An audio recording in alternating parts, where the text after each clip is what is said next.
Chers amis, bonjour.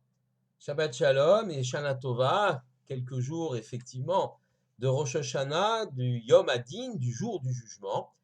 Et il me paraît judicieux d'étudier avec vous cette paracha de Nitzavim qui traditionnellement est lue le plus souvent avant Rosh Hashanah. Et nous allons essayer effectivement de comprendre le lien entre cette paracha et la fête de Rosh Hashanah. Le premier passouk commence ainsi: Atem nitzavim ayom kulchem. Vous êtes donc tous debout, dressés, ainsi qu'on va comprendre le mot nitzavim, ayom aujourd'hui, kulchem tous ensemble. Lifnei Hashem Elokechem, devant l'Éternel votre Dieu, Rachechem, vos chefs, Shiftechem de tribus, Ziknechem, vos anciens, Veshotrechem, et ceux qui sont chargés d'appliquer la loi, Kol Yish Israël, tout homme en Israël, tout être humain, on pourrait même dire en Israël.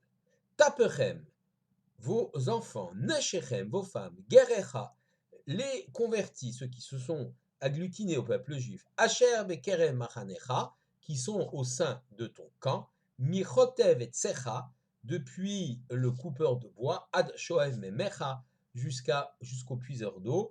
Ces deux termes, effectivement, caractérisent des gens qui sont en bas du peuple, dans la classe sociale, disons, la plus basse dans le peuple d'Israël. Et Rachi nous précise que ces Chotev et Tsecha, ces coupeurs de bois, mais la Med Shebaou Knaanim, les Gaïa Bimé Moshe, les Cananéens sont venus se convertir à l'époque de Moshe, et donc, comme le feront plus tard les Givonim à l'époque de Yehoshua, et ces gens-là deviendront les coupeurs de bois et les puiseurs d'eau.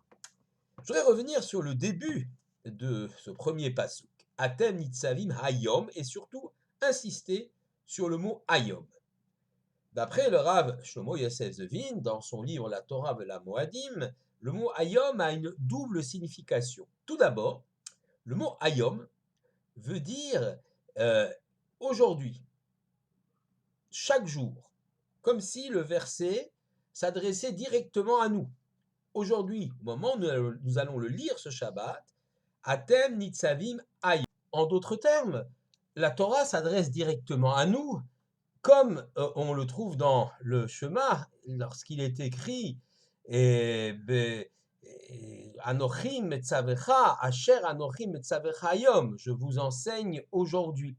Donc le texte de la Torah nous interpelle directement et s'adresse à nous pour que non seulement nous puissions prendre la mesure de cet enseignement, mais que nous soyons finalement au même niveau, au même stade que les enfants d'Israël à l'époque, lorsqu'ils ont entendu ces paroles directement de la bouche de Moshe. Ce Hayom, donc, signifie aujourd'hui.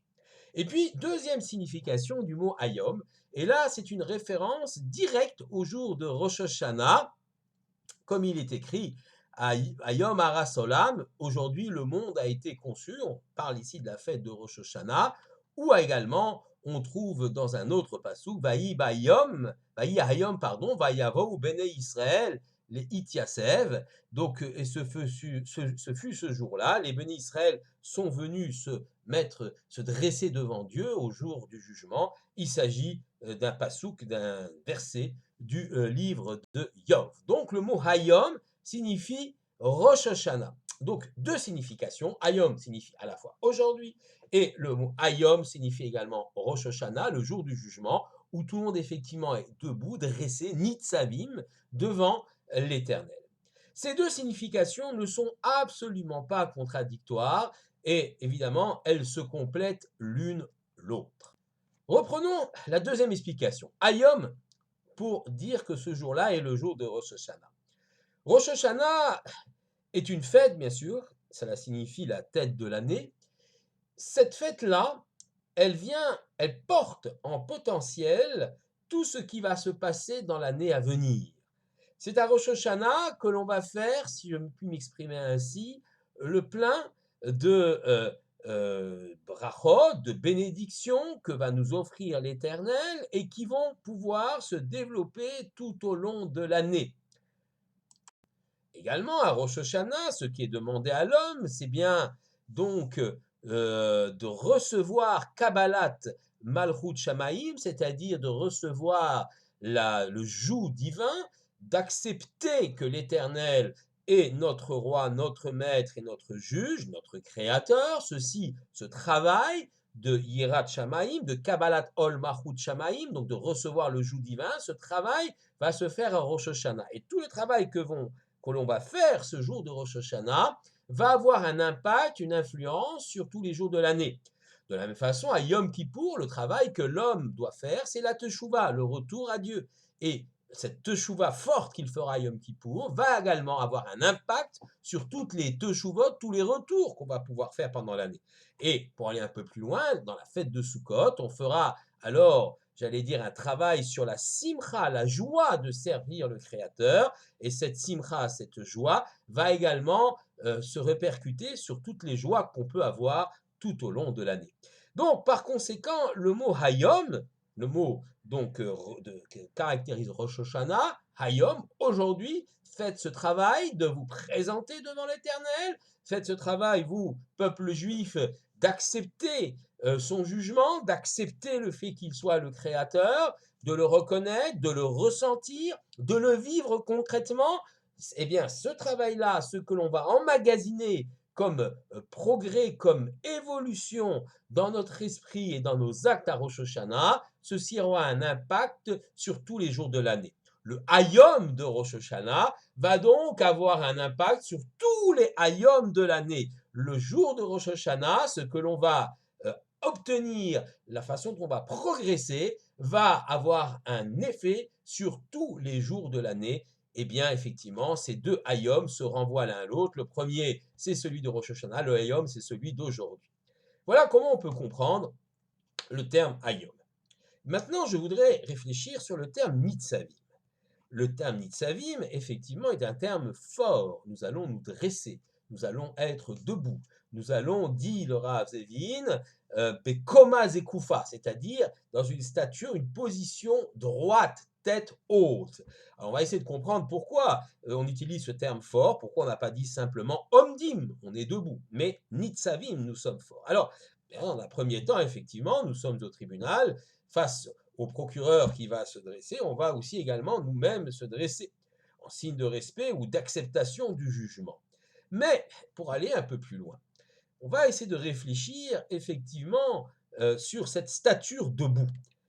Chez l'homme, lorsque l'homme est debout, le moach, c'est-à-dire le cerveau, domine le reste du cœur, le reste du corps, bien sûr, le cœur aussi. On a cette position caractéristique de l'être humain où le cerveau est en haut et le reste du corps est en bas. À la différence de l'animal. L'animal, lui, a une position tout à fait différente, où en général, de façon horizontale, je dis en général, il y a bien des exceptions, effectivement, la girafe qui a un long cou, mais enfin, dans le monde animal en général, l'animal, bien sûr, a le tête qui est dans le prolongement du corps, qui est au même niveau. Et d'ailleurs, les paléontologues, ou plutôt les anthropologues, nous expliquent que l'homme est devenu l'homme à partir du moment où il s'est redressé.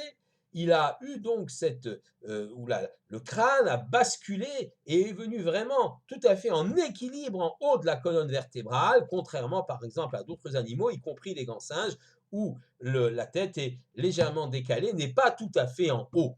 Cela caractérise l'esprit humain, l'espèce humaine, c'est-à-dire la capacité que l'homme a de faire en sorte que son esprit domine et contrôle son corps. Chez les animaux, c'est très différent. Chez les animaux, c'est plutôt le corps et ses besoins, les désirs qui vont commander à l'esprit comment les réaliser. L'animal a envie de manger, il doit se battre, il doit se reproduire, il a un certain nombre de désirs ou d'envies. Alors, toute son intelligence primitive va se mettre au service de cet appel du corps pour le réaliser. Chez l'homme, c'est tout le contraire. Lorsque l'homme veut devenir homme et ne pas rester au stade animal, alors c'est le corps qui va participer à ce que l'esprit a voulu, ce que l'esprit a désiré, à la volonté de l'esprit, à la construction que l'esprit veut avoir. Mais bien évidemment, durant toute l'année, nous ne sommes pas toujours forcément dans cet état d'esprit. Durant l'année, effectivement, beaucoup d'entre nous se laissent aller à l'appel de la matérialité, à l'image des animaux, où notre intelligence va être mise au service de l'assouvissement de nos désirs. Et là, évidemment, on est à un stade qui est peut-être pas tout à fait animal, mais qui en est pas très loin, un stade où c'est la matérialité qui domine, c'est le corps qui prend le dessus sur l'esprit. Alors que nous devrions exactement agir de façon inverse. C'est-à-dire que nous devons réfléchir, penser, étudier, comprendre les choses et ensuite mettre en œuvre le projet, en l'occurrence pour nous, le peuple juif, le projet divin, le projet de la Torah, le mettre en œuvre et utiliser notre corps pour le réaliser. Nos mains pour accomplir les mitzvot, nos pieds pour nous amener à la synagogue, notre bouche, notre langue pour dire des paroles fortes de Torah et non pas des paroles désobligeantes, notre palais pour goûter des aliments qui vont faire office de mitzvah, etc., etc. Je pourrais multiplier les exemples. C'est bien l'esprit qui domine le corps et non pas l'inverse. Eh bien, voilà le travail qu'on nous demande de faire juste avant Rosh Hashanah. Atem Nitzavim, attention, le jour du jugement arrive. C'est le jour du bilan, le moment où Akadosh Baruch Hu, l'Éternel, va ouvrir les livres et va regarder ce que l'on a construit dans l'année ou ce que l'on a détruit. À nous aussi de prendre conscience de l'importance de ce moment et de bien comprendre les choses. À nous donc, juste avant Rosh Hashanah, quelques jours, ce Shabbat à Nitzavim, à nous de nous dresser, d'être Nitzavim, c'est-à-dire de faire en sorte que ce soit notre esprit qui domine notre corps en position debout, plutôt que notre corps qui est le dessus sur notre esprit. C'est tout le défi de Atem Nitzavim Hayom. Vous êtes dressés, Bekoma Zekoufa, en stature debout, tels des êtres humains fiers de l'être, tels des juifs acceptant le projet divin. Hayom, aujourd'hui, ce Shabbat Nitzavim, en prévision du Hayom de Rosh Hashanah, où les choses vont être déterminées. À tous, je souhaite un Shabbat Shalom, Shana Tova Umtuka, comme on dit, le Shana Tova Tikatevu Vetechatemu, que vous soyez tous inscrits dans le livre et scellés dans le livre de la vie. Amen.